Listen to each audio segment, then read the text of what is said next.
All right, first and foremost, all thanks and praises unto our power, Yahweh, Bahasham, Yahweh Shai, Bahasham Wawakakwadash.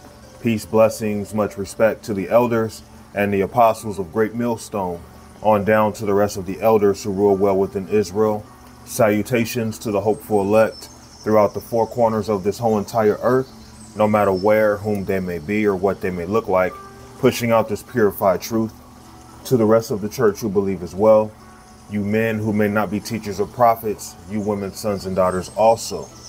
The water to Yahweh Shai, because without him enduring and going to that cross for the nation of Israel and the nation of Israel alone, none of this would even be possible whatsoever.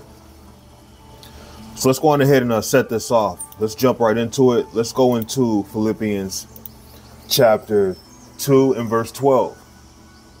It reads this: Wherefore, my beloved, as ye have always obeyed, not as in my presence only, but now much more in my absence, work out your own salvation with fear and trembling. We're not in this truth to be babysitters. We can't babysit one another. When brothers are alone, that's really, what's important, what you're doing behind closed doors, what you're doing when no one else is around. Are you really a believer, or is it just an act? We have to make sure that we're doing this with our mind right, with our intent correctly. Wherefore, my beloved, as ye have always obeyed, not as in my presence only, but now much more in my absence, work out your own salvation with fear and trembling. So it's easy to be an Israelite in the presence of others. When we fire up these videos, it's easy to come off like we're following the Lord. But then when the camera's shut off, how are we throughout our day-to-day? How are we towards one another when the camera's off? We have to really make sure that we're pleasing the Lord as much as possible, because we're not saved yet. We haven't received salvation yet. We can't get ahead of ourselves yet. Okay? Work out your own salvation with fear and trembling. And that's how you know this is serious. It says, work out your own salvation with fear and trembling. So regardless of how close you are to somebody else, you have to work out your own salvation just as I do.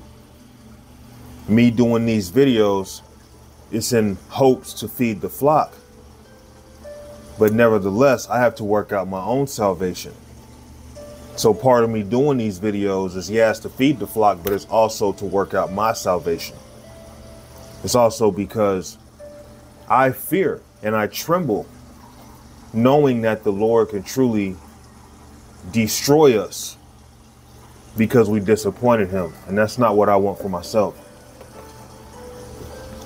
Let's go to the Apocrypha.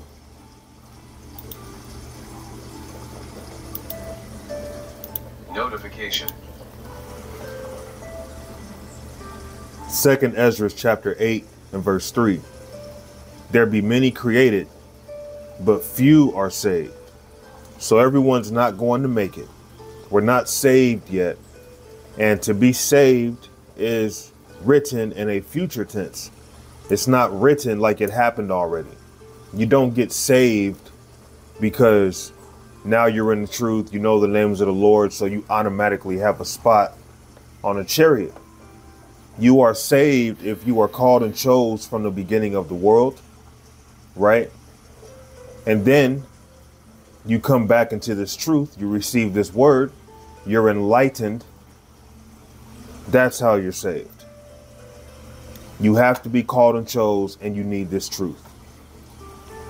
There be many created, but few shall be saved. So that's the importance of working out our own salvation, is understanding that most people are just going to die. Most people are not going to make it.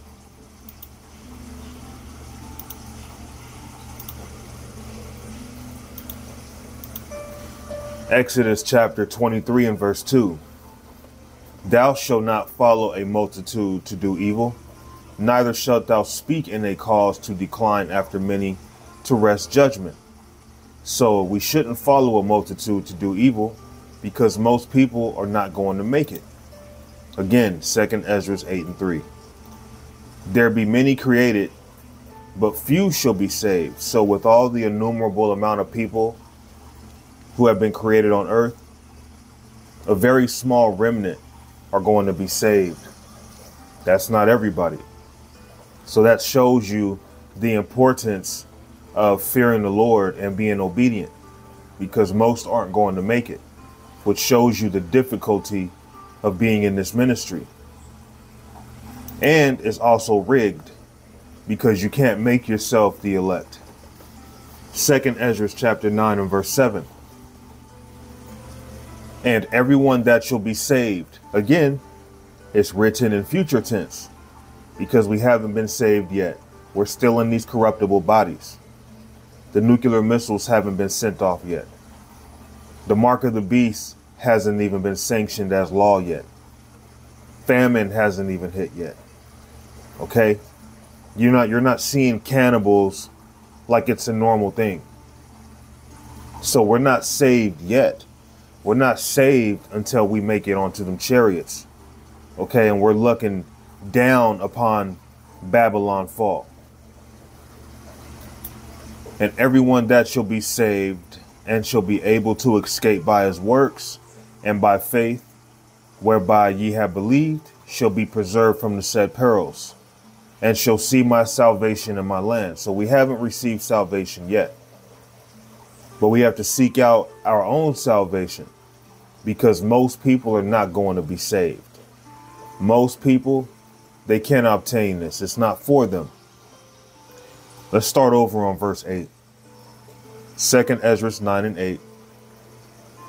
Shall be preserved from the said perils, and shall see my salvation in my land and within my borders. For I have sanctified them for me from the beginning. So you have to be called and chosen from the beginning. That's the importance of being the elect. Let's read verse 15. Verse 14. Then answered I and said, I have said before, and now do speak, and will speak it also hereafter, that there be many more of them which perish than of them which shall excuse me. Let me start over. I have said before, and now do speak, and will speak it also hereafter, that there be many more of them which perish than of them which shall be saved. So a lot of people are going to die, especially in comparison to those who are going to be saved. So we have to make sure that we make our calling and election sure, because most people, they're going to die. That's just the truth.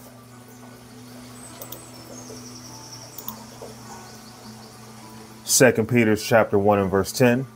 Wherefore the rather, brethren, give diligence to make your calling and election sure. For if you do these things, ye shall never fall. So that's the spirit of an Israelite who was of the elect. Once they wake up to this truth, and as they grow, they're going to be making their calling and election sure, to where, okay, it's like I'm doing what the Lord's asking me to do, so I shouldn't have to question whether or not I'll be delivered. So be, I keep going. Making your calling and election sure is seeking out your own salvation. Making sure that you're doing what you're supposed to do, even if everyone else around you seems to be going off. Having righteous judgment, even if everyone else in your camp kind of seems to have a certain opinion, but it may not necessarily, feel right. It might feel off. Okay. At the end of the day, we have to do what's right in the sight of the Lord and not what's right in the sight of the multitude. Because a whole camp doesn't mean all of them are the elect. Wherefore the rather, brethren, give diligence to make your calling and election sure. For if you do these things, ye shall never fall.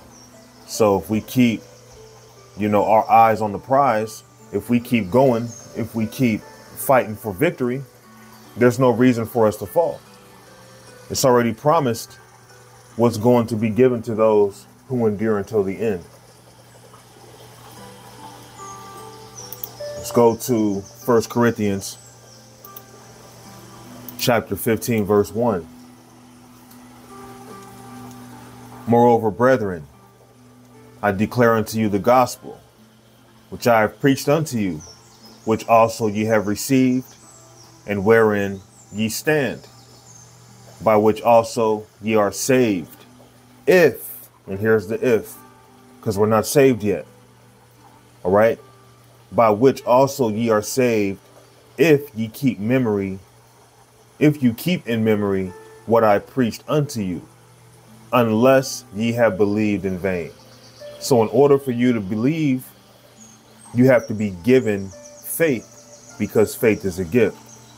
If you believe in this gospel and you hold on, that's how you're going to be saved. Because someone can believe today and fall out the truth tomorrow. And some men believe that, well, based off the amount of years that somebody's in the truth, they're just automatically in the bag of being the elect. That's still pride, because we don't know. Okay? Now we have hope, but we don't know if we're of the elect. Okay? And as much as we should keep our confidence, we should keep our boldness, we still have to leave that room for humility. So verse 2 again, by which also ye are saved, if ye keep in memory what I preached unto you. So preaching this gospel is very important, because it shows that we ourselves believe. And then when others hear this gospel, if they believe it and they endure, they'll be saved. If ye keep in memory what I preached unto you, unless ye have believed in vain. And we don't want to believe in vain. That means you might have came in at one time and at some point you fell out. That would be believing in vain. That was a waste of time. That was a waste of your life, if that's your portion. And again, I'm sure none of us want that. So let's go to the book of 1 Timothy chapter 2 and verse 1. I exhort, therefore, that first of all, supplications, prayers, intercessions, and giving of thanks be made for all men, for kings, and for all that are in authority, that we may lead a quiet and peaceable life in all godliness and honesty. For this is good and acceptable in the sight of the power, our Savior, who will have all men to be saved and to come unto the knowledge of the truth. So anyone who's going to be saved, you have to have the knowledge of the truth. Anyone who's going to be saved, you have to live in godliness. You have to live in righteousness. There's conditions, but a lot of people in this world, they always feel like they're saved already. And we have not been saved yet. You know, to be saved is a future tense, and it's already written, but from our perspective, we don't know if that's us or not, but we hope that is us. We have faith that is us. We believe that is us, but we can't boastfully say we're of the elect, even if it happens to be true. Okay? Because right now we're just hoping and playing the waiting game. It's still yet to be seen, but it's going to be seen. Who will have all men to be saved and come unto the knowledge of the truth. So that's for the elect, because not all Israel is going to come into the knowledge of the truth.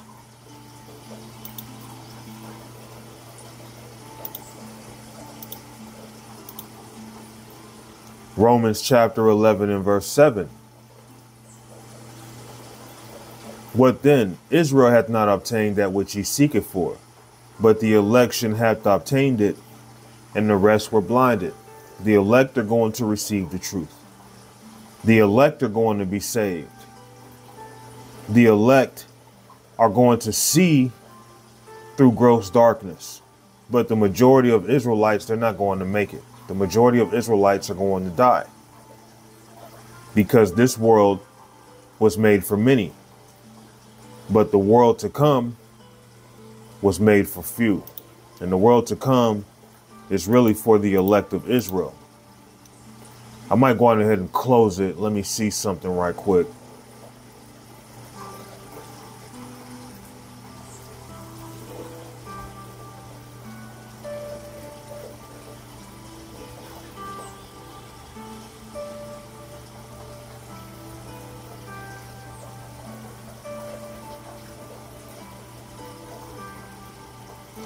This is 2 Ezra 6:25. Whoso remaineth from all these that I have told thee shall escape and see my salvation and the end of your world. So we have to escape the things that are coming that hasn't come yet. So we have not been saved yet. We haven't received salvation yet. And if we haven't received salvation, what have we been saved from? We're looking to be saved. It's future tense. That's why we have to keep fighting. Although we're at the very end, the fight's not over. Okay? So I'm going to wrap it up. Lord willing, this was simple and edifying as always. And I'm going to give all thanks and praises unto our power, Yahweh, Bahashem, Yahweh Shai, Bahashem Wa Rakakwadash. Shalom.